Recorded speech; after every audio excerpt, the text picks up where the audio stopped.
A China é um país bastante estabelecido, inclusive no Conselho de Segurança, tem um peso enorme nas instituições existentes, Banco Mundial, E exerce Fundo Monetário, suavemente o seu poder. sabe muito bem operar a diplomacia na ONU, etc.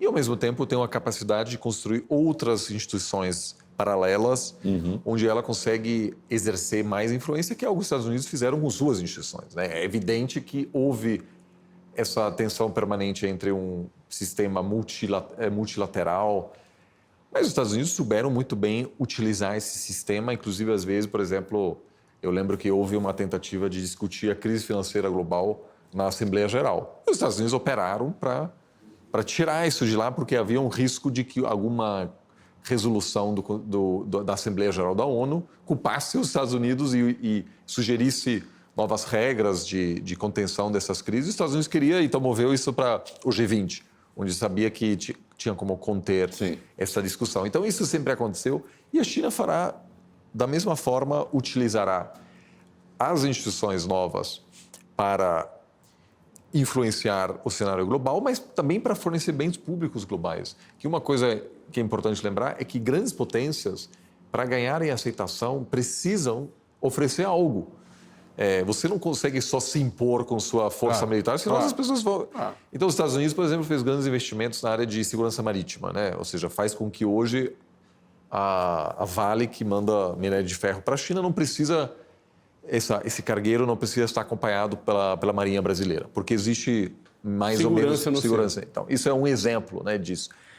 O financiamento de várias organizações, e a China faz igual.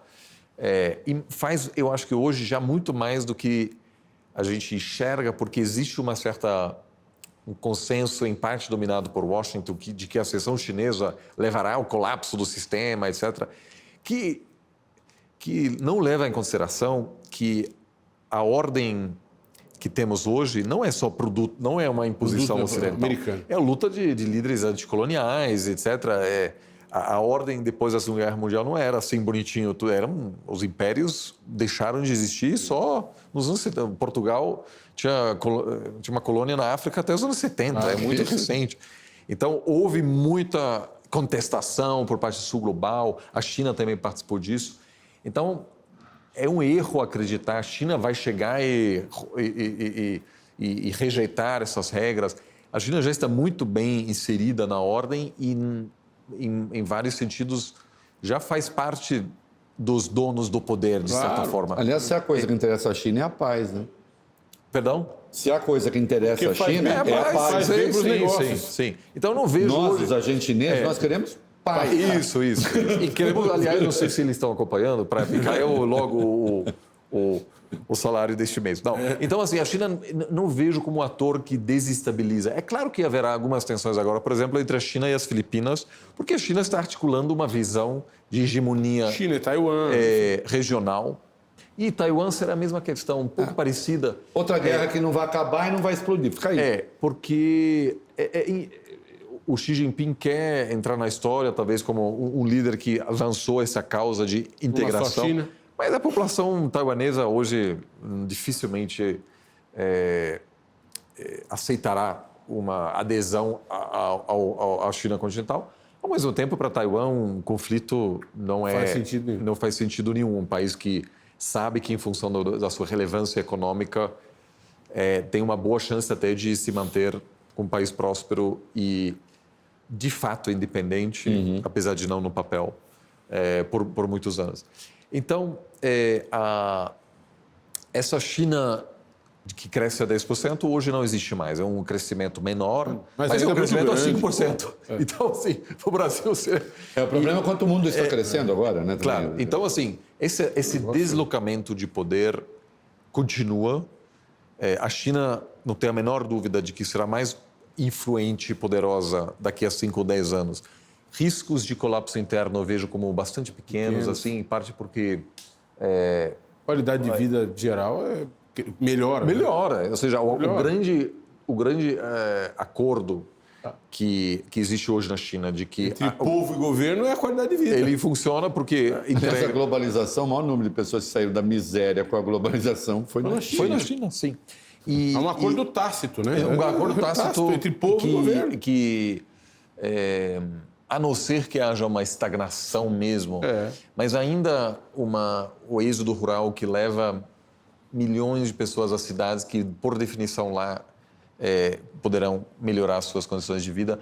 Um país que ainda tem pobreza, ou seja, ainda um potencial enorme de fazer parte dessa grande convergência. Então, eu vejo isso como algo que por um bom tempo continua dessa forma, com pouco potencial para conflito imediato. Agora, o que sim preocupa é que, a médio prazo, e isso já acontece hoje, o número de canais de diálogo estão em declínio. Por exemplo, o famoso Teach for America, que é um programa histórico dos Estados Unidos que enviam jovens para outros países para sejam professores de inglês, mas muitas vezes se tornam especialistas naquele país quando voltam. E boa parte dos sinólogos e pessoas que promoveram uma maior aproximação entre os Estados Unidos e a China têm alguma participação em programas assim. Hoje não existem mais. Então, existe hoje uma retórica anti-China bastante grande. Mas os chineses continuam povoando as universidades americanas, né? Sim, porém, agora, a partir deste ano, o número, pela primeira vez em décadas, não serão mais o maior grupo que foram superados pelos indianos agora. Mas porque os chineses criaram grandes universidades na China também. Exatamente. Tão boas ou, em alguns casos, melhores. Mas o que sim preocupa um pouco, eu acho que isso, eu estava falando aqui desse dilema para nós, é que na engenharia não tem problema. Agora, para nós, por exemplo, das humanas, eu promovi por muitos anos uma maior cooperação com faculdades chinesas. Mas também não dá para ignorar que há uma tendência de, vamos dizer, uma maior... De distanciamento. Vamos dizer, eu diria repressão, assim, de... É preciso... O meu último livro que eu publiquei em chinês, por exemplo, o editor pediu para que eu incluísse uma introdução sobre como o meu livro está alinhado com o pensamento de Xi Jinping. E eu tive que pensar bastante. Eu, no final, sendo o agente chinês, eu fiz uma coisa meio cautelosa, assim, para... Eu não falei, olha, eu concordo com o pensamento de Xi Jinping, mas eu fiz eu conectei as duas um pouco, porque depois eu fiz um lançamento desse livro por um mês, viajei pela China, foi uma experiência muito interessante para entender a China também. Claro. Mas, assim, fato é que hoje o espaço para uma discussão livre também é reduzido na China, o que levanta uma série de questões que dificultam a nossa vida, porque a gente precisa manter o acesso ao governo chinês, claro. Mas, ao mesmo tempo, eu quero, nas minhas colunas, etc., poder falar o que eu quiser sobre a China, inclusive, criticando a China. Então, por exemplo, ainda dá para fazer uma dupla titulação em ciência política entre uma faculdade brasileira e chinesa, ou a gente ciente de que o cara lá já não pode falar o que ele quiser, a gente precisa encerrar isso. É difícil, não tem uma resposta clara.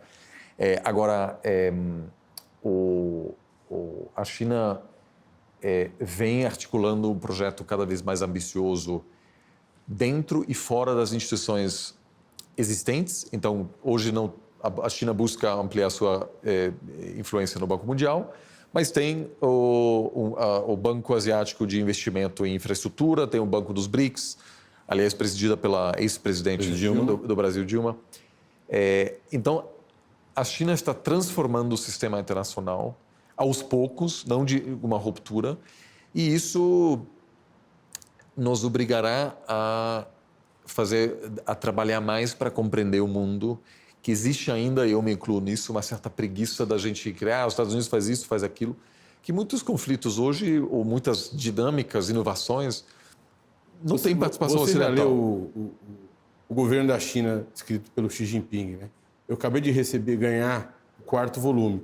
Aquilo não é propriamente um panfleto, uma propaganda, aquilo é quase que uma prestação de contas do presidente da China. É uma espécie de... É curioso aquilo. É uma espécie de como se ele estivesse convencendo o mundo e os chineses de que ele fez bem feito. Sim. Isso certamente... Eu acho que essa concentração de poder no Xi Jinping é um pouco preocupante, porque o que o Partido Comunista conseguiu fazer relativamente bem é regras claras sobre sucessão, transição, etc., que é o grande calcanhar de Aquiles da maioria dos sistemas autoritários. O que acontece? Venezuela, A coisa é organizada ali. Exatamente. É Organizado. muito organizado. Então, porque para um sistema ditatorial, a partir de um certo Com uma tempo... burocracia eficiente. Isso. Então, isso acho que já não é mais aquela história eufórica de 10, 20 anos atrás, mas ainda é um país. E aí eu até faço parte dessa teoria, vamos dizer, eu defendo essa teoria liberal de que o que atrasará pelo menos um conflito direto entre a China e os Estados Unidos são as grandes empresas americanas e chinesas que não querem uma ruptura econômica. Então, quais são os elementos, e isso é engraçadíssimo, quem hoje são as vozes mais pró-China na sociedade americana são os grandes capitalistas que querem manter acesso ao mercado chinês. E isso eu acho que é algo importante. A sociedade chinesa é muito mais capitalista do que a sociedade americana. Sim. Muito mais capitalista. Eu tenho um amigo chinês que me conta, né, que nesses aplicativos de relacionamento, as pessoas botam olerite na foto. Vai direto ao ponto. O que Vamos ao interessa. ponto. Vamos ao ponto.